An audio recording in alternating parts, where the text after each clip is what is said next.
యేసుప్రభు వారు పేరట మీకు వేలాది వందనాలు స్తుతులు స్తోత్రములు. దేవుడు మన దేశాన్ని ఎంతగానో ప్రేమించి తన 12 మంది శిష్యుల్లో ఒకానొక శిష్యుడైనటువంటి అపోస్తులుడైన తోమా గారిని మన భారతదేశానికి నడిపించడం జరిగింది.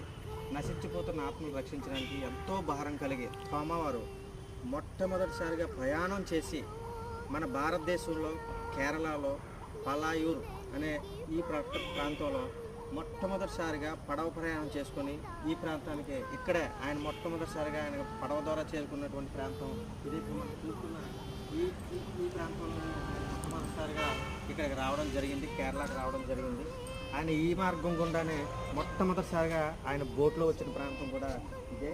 ఇక్కడికి వచ్చి ఆయన బోటు ప్రయాణం చేసుకుని సుదూరంగా ప్రయాణం చేసుకున్న తర్వాత ఆయన ఇక్కడ రావడం చేసి ఇక్కడి నుంచి ఆయన జర్నీ అనేది దేవుని సువార్త పరిచర్య అనేది చేయడం జరిగింది. మీరు చూస్తున్నటువంటి ఇది